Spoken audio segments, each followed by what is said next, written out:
Hi everyone. आज का topic है मंथली साइकिल, जिसे हम डेट भी कहते हैं, पीरियड कहते हैं, महीना कहते हैं। ये एक बहुत बड़ा रीज़न है ओबीज होने का। फीमेल कई बार पता नहीं चलता है, वो काफ़ी फूड इनटेक नहीं कर रही होती है, उसके बाद भी ओवरवेट हो जाती है क्योंकि उनका पीरियड रेगुलर नहीं होता या फिर रेगुलर फ्लो में नहीं होता, बहुत पेनफुल होता है या फिर टाइम सही नहीं होता। अगर टाइम सही है तो 5 दिन की जगह वो 2 दिन या 1 दिन का होता है, या ब्लीडिंग पूरी नहीं होती है, या फिर एक्सेस ब्लीडिंग हो जाती है। तो हम आज इस पे बात करेंगे कि पीरियड के लिए क्या पीरियड सही किस तरह से रहे और कोई प्रॉब्लम ना आए, और पीरियड में हमें क्या क्या प्रिकॉशन लेना चाहिए। सबसे पहले हम ये ध्यान देंगे कि जिनको भी पेनफुल पीरियड होता है, बहुत तकलीफ़ होती है पीरियड से पहले या फिर बीच में, बहुत दर्द होता है और ब्लीडिंग सही से नहीं होती है, और सेकेंड डे बहुत ज़्यादा प्रॉब्लम होती है, इमोशनल और पेन भी होता है और बहुत डिप्रेस रहते हैं, तो आप एक चीज़ ध्यान रखिए कि आप कैरेट सीड यूज़ कीजिए। गाजर का बीज किसी भी आयुर्वेदिक शॉप में मिल जाएगा आपको। गाजर का बीज आपको लेना है 1 टेबल स्पून, 2 ग्लास पानी में उबालिए, उसको इन्फ्यूज़ कीजिए, तब तक उबालिए जब तक कि वो 1 ग्लास ना हो जाए। जितना भी 1 ग्लास हो जाएगा, 2 ग्लास का मतलब 500 ml, उसको 250 ml में करना है आपको। और उसके बाद उसको 50 ml करके, इट मीन्स दिन में 5 बार बीच बीच में, ज़रूरी नहीं है कि वो गर्म हो, नॉर्मल टेम्परेचर का भी हो, टॉनिक की तरह दिन में 5 बार आपको लेना है। या तो जब आपको पता चल जाए कि एक सर्टेन डेट की 5 तारीख को मुझे पीरियड होने वाला है, तो आपको वो चीज़ 1 तारीख से शुरू कर देनी है। अगर आपको नहीं पता चलता और पीरियड शुरू हो गया है, तब भी आप उसको ले सकते हैं। आप ये चीज़ गौर करेंगे कि 1-2 पीरियड होते होते असर वो तुरंत ही करने लगता है, लेकिन वो फ्लो सही हो जाएगी और आपको पता भी नहीं चलेगा, कोई पेन भी नहीं रह जाएगा आपके बॉडी में, और फ्लो भी बढ़िया हो जाएगा। दूसरा उपाय, जिस फीमेल को ये प्रॉब्लम होती है कि उनका पीरियड टाइमली नहीं है, कभी 1.5 महीने में होता है, कभी 15 दिन में हो जाता है, कभी 2-2 महीने नहीं होता, उनके लिए है मेथी का दाना, जिनको हम फेनुग्रीक सीड कहते हैं, मेथी दाना। मेथी दाने को सिंपली ½ टीस्पून अच्छे से धो करके आप फाँक लीजिए और पानी पी लीजिए। ना उसको चबाना है, ना उसका पाउडर बनाकर खाना है।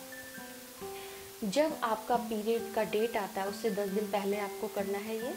आप दिन में 2-3 बार ये खाएंगे। ये ध्यान रखिए, ये बहुत गर्म होता है, तो आपको उसके साथ दही लेना पड़ेगा। जब भी आप मेथी दाना खाते हैं, उसके आधे घंटे बाद आप कर्ड ले लीजिए।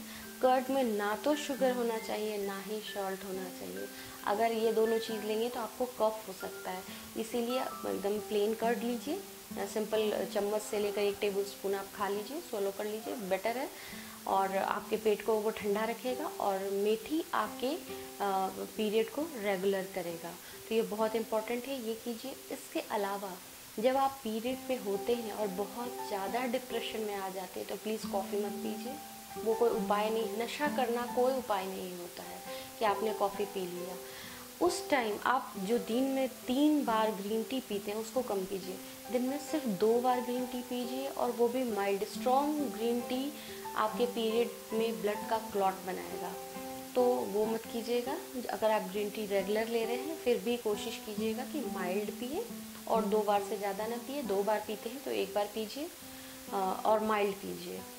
आपको उसके अलावा करना है कि आपको पाइनएप्पल खाना है। फ्रूट है, पोमेग्रेनेट, अनार और पाइनएप्पल, अनानास दोनों फ्रूट है, लेकिन पीरियड में ये आपके लिए बहुत सही है, और पेन कम करेगा पाइनएप्पल आपका, और डिप्रेशन कम करेगा आपका पोमेग्रेनेट। अगर आप उस समय पोमेग्रेनेट ले रहे होंगे तो आपको कॉफ़ी की ज़रूरत नहीं पड़ेगी। आप एक बार ट्राई कीजिए मेरा उपाय, आपको ज़रूर फ़ायदा मिलेगा और क्लियर पीरियड होगा। इसके अलावा आप गार्लिक लीजिए। गार्लिक कैसे लेते हैं? गार्लिक आप किसी भी सामान में ले सकते हैं। जैसे अगर चटनी बनाया या कुछ भी बनाया तो उसमें कच्चा लहसुन होना चाहिए, या फिर एक क्लोव। आप ये ध्यान रखिए, चाइनीज़ लहसुन नहीं खाना है। जो सिंपल हमारे पुराने ज़माने में देसी लहसुन आता था, कलियाँ बहुत पतली होती थी, उसके बर्ड्स जो होते थे वो स्लिम होते थे, कैप्सूल के बराबर। तो वो 1-2 कैप्सूल अगर आप पानी से सोलो कर सकते हैं तो वो भी बहुत अच्छा होगा। और अगर काट कर खाना है किसी चीज़ में डालकर तो वो भी आप खा सकते हैं। ये तो हो गए कि आपको करना क्या है। Do and don'ts. डोंट्स में आपका आ जाता है, आप प्लीज़ ठंडा पानी नहीं पीजिए, घड़े का, फ्रिज का, ये पानी मत पीजिए। चावल नहीं खाइए, उसमें वाटर बहुत होता है। किसी पाइनएप्पल और पोमेग्रेनेट के अलावा, अनार और अनानास के अलावा कोई भी फ्रूट मत खाइए। खट्टा मत खाइए। अचार, नींबू, जितनी भी चीज़ें होती है, ये जो हमारी दादी या नानी कहती थी, इसमें कोई राज छिपा था। आयुर्वेदा में भी कहते हैं कि खट्टा नहीं खाना चाहिए जब आप मासिक धर्म से गुजर रहे हो तो, क्योंकि वो बॉडी में बहुत सारे वात को लेकर के आता है। दूसरी बात, आप स्ट्रेट खड़े मत होइए, वो भी एक बहुत बड़ा प्रॉब्लम है। AB पॉजिटिव को छोड़ करके बाकी जितने ग्रुप हैं, अजवाइन पानी लीजिए, बहुत सही रहेगा। उससे पेट अंदर हो जाएगा, आपको स्लिमिंग में बहुत हेल्प मिलेगी अगर आप अजवाइन पानी ले रहे होंगे।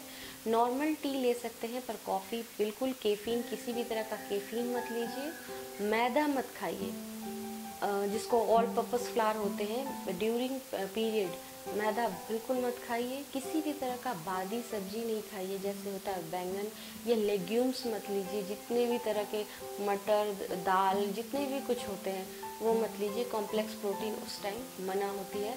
एग योक मत खाइए।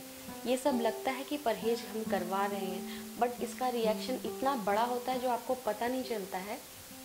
पर होता ये है कि पीरियड में, मासिक धर्म के टाइम, हमारा हार्मोनल चेंज हो रहा होता है बॉडी का। उस टाइम आप जो भी ख़राब चीज़ें कंज्यूम करते हैं वो पूरा साइकिल आपको उसी ढंग से रखता है। तो अगर आपने एक पीरियड में कुछ खाया है तो नेक्स्ट पीरियड तक आप उससे सफ़र ज़रूर करेंगे। आप कितना भी कोई भी मेडिसिन ले, आप कभी गौर करना, जो दर्द आपका पीरियड में रुक जाता है वो नेक्स्ट पीरियड तक रुका रहेगा, क्योंकि उस हार्मोनल चेंज तक वो आपके बॉडी के अंदर ही रहेगा, वो चेंज नहीं हो सकता है। इसलिए हमें ध्यान देना है कि वो 5 दिन अगर हम अपना ख्याल रखते हैं तो हम स्वस्थ भी रहते हैं और हमें स्लिम होने में बहुत मदद मिलती है। अगर आप हो सके तो उस समय गोंद खाइए। गोंद का लड्डू बहुत अच्छी चीज़ होती है। एक्चुअली हार्मोनल चेंज ही होता है बच्चा पैदा होने के बाद, तो गोंद के लड्डू खाए जाते हैं। पीरियड के बाद भी यही चीज़ होती है, पर 5 दिन के लिए होती है। ये एक बहुत छोटा टाइम होता है, और बच्चा पैदा होने के बाद 40 दिन के लिए हार्मोनल चेंज आते हैं। तो सेम ही चीज़ है, थोड़ा सा फ़र्क है। तो आप वो 5 दिन ध्यान रखिए और अपने आप को समझिए, अपने बॉडी को समझिए। अपने पैर के नाखून भीगने मत दीजिए, हाथ के नाखून भीगने मत दीजिए। अगर पानी में जा भी रहे तो गर्म पानी का यूज़ कीजिए, और पूरे महीने स्वस्थ रहेंगे, वज़न घटा रहे होंगे, खूबसूरत लगेंगे और खुश रहेंगे अगर इन 5 दिन में आप अपना ध्यान रखेंगे। तो आज के लिए इतना ही, फिर मिलते हैं नेक्स्ट वीडियो पे। तब तक के लिए बाय।